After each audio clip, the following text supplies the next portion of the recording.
আল্লামা সাঈদী মরে নাই, আল্লামা সাঈদীকে মেরে ফেলা হয়েছে। কথা বলেন।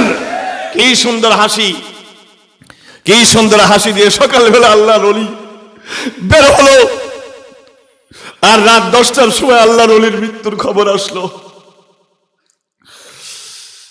এখন সব প্রকাশ পাচ্ছে। সাঈদী সাহেবের ছেলে শামীম সাঈদী বলেছে, স্পষ্ট ভারতের মাস্টার প্ল্যানে আল্লামা সাঈদীকে হত্যা করা হয়েছে। ঠিক কিনা বলেন? এদেশের স্বাধীনতার বিরুদ্ধে যারা এদেশটাকে তুলে দিতে চায় দিল্লির কাছে, তাদের কাউকে ছাড়া হবে না। খবরদার, বেশি বাড়াবাড়ি যদি করো, তোমার নেত্রী যে জায়গায় গেছে তোমাদেরকেও সেখানে পাঠিয়ে দেওয়া হবে। আল্লাহর কোরআন 1400 বছর আগে বলে গেল, লাশ-শামসু ইয়ানবাগী লাহা আন তুদরিকাল কমর ওয়ালাল লাইলু সাবিকুন নাহার ওয়া কুল্লুন ফি ফালাকি ইয়াসবাহুন।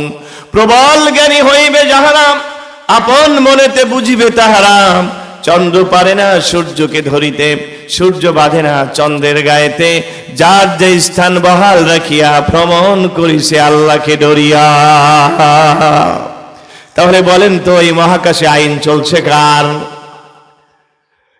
বনে আল্লাহর আইন আছে বলে বনে শান্তি আছে। বাঘ বাঘের নিয়ম মেনে চলছে, হাতি হাতির নিয়ম মেনে চলছে, বিড়াল বিড়ালের নিয়ম মেনে চলছে। তবে ওখানেও আল্লাহর আইন আছে। আল্লাহ বলেন, তোমাদের কি হলো বান্দা? তোমরা কেন আমার আইন মানতে চাও না? তোমরা জাহিলি আইন মানতে চাও। আজ দেখা যায় নামাজ পড়তে পড়তে কপালে দাগ ফেলায়, দাড়ি রাখে লম্বা করে, পাগড়ি 10 হাত মাখে, কিন্তু এই লোকটা এখনো আওয়ামী লীগ করে, এখনো বিএনপি করে। কেউ যদি নামাজ রোজার পরেও বাতিল রাজনীতি করে, মানুষকে জাহিলিয়াতের দিকে দাওয়াত দেয়, ওর নামাজ রোজা কোনো কিছুই কবুল হবে না। ঠিক কিনা? আমার কথা, এটা মোল্লার কথা? কার কথা? কথা মোল্লার না আল্লাহর? কার? আল্লাহর নবী বলেন, আনা আমুরুকুম বিখামসিন আল্লাহু আমারানি বিহিন্না। আমি তোমাদেরকে 5টি জিনিসের আদেশ করছি। আল্লাহ আমাকে এই 5টি জিনিসের আদেশ করেছেন। সুবহানাল্লাহ বলেন। এই 5টি জিনিস হচ্ছে বিল জামাতি। 1 নম্বর, জামাতবদ্ধ জিন্দেগি যাপন করা লাগবে, ইসলামী জামাতের সঙ্গে থাকা লাগবে। আছেন আপনারা? আছেন তো? আসামি। 2 নম্বর, নেতার কথা শুনতে হবে।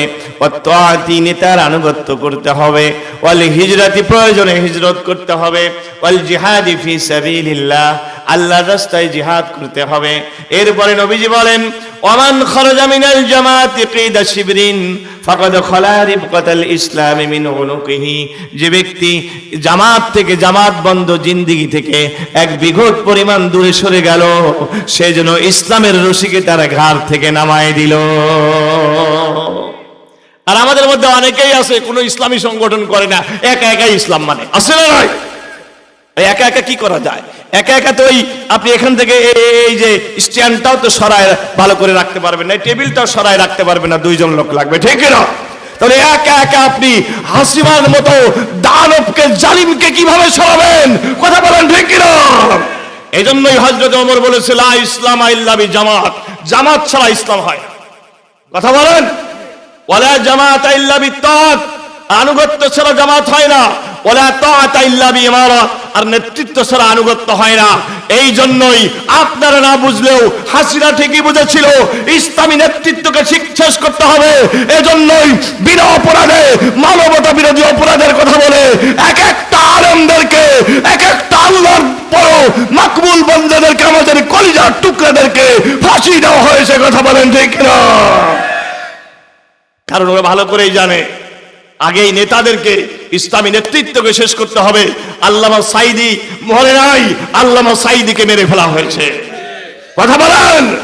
কি সুন্দর হাসি, কি সুন্দর হাসি দিয়ে সকালবেলা আল্লাহর ওলি বের হলো, আর রাত 10টার সময় আল্লাহর ওলির মৃত্যুর খবর আসলো।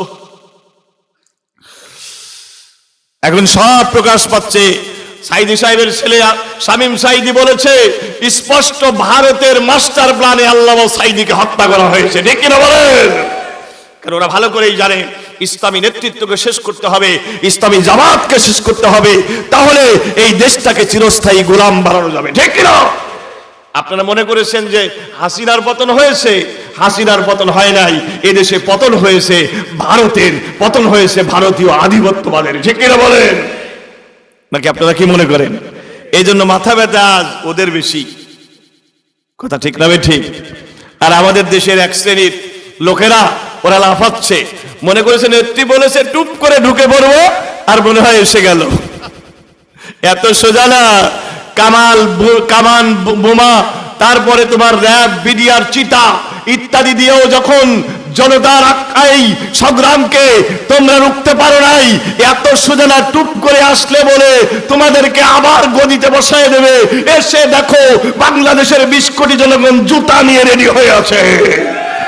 কথা বলেন? এত লাফালাফি করো না, ঠান্ডা হয়ে যাও, তোমাদের লিস্ট হচ্ছে কিন্তু। কথা বলেন? কাউকে ছাড়া হবে না।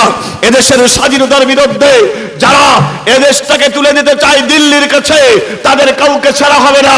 খবরদার, বেশি বাড়াবাড়ি যদি করো, তোমার নেত্রী যে জায়গায় গেছে তোমাদেরকেও সেখানে পাঠিয়ে দেওয়া হবে। কথা বলেন না ঠিক কিনা? প্রিয় ভাইরা আমার, এই কথাগুলো এখন ইসলামের কথা। এদেশের স্বাধীনতা রক্ষার জন্য এই কথাগুলো বলতে হবে। এদেশের স্বাধীনতা না থাকলে ইসলাম থাকবে।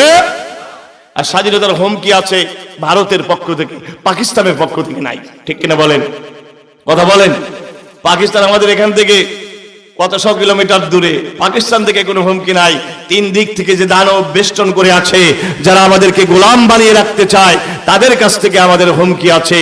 এই জন্য ঐক্যবদ্ধভাবে, জামাতবদ্ধভাবে তাকে মোকাবেলা করতে হবে। রাজি আছেন কারা কারা? আল্লাহকে হাত তুলে দেখান। লিল্লাহি তাকবীর।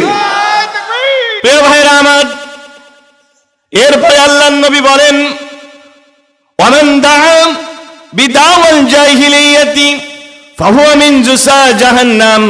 আল্লাহর নবী বলেন, যে ব্যক্তি জাহিলিয়াতের দিকে মানুষকে দাওয়াত দেবে সে জাহান্নামের খড়ি হবে। কার কথা? আরেকটু জোরে বলেন।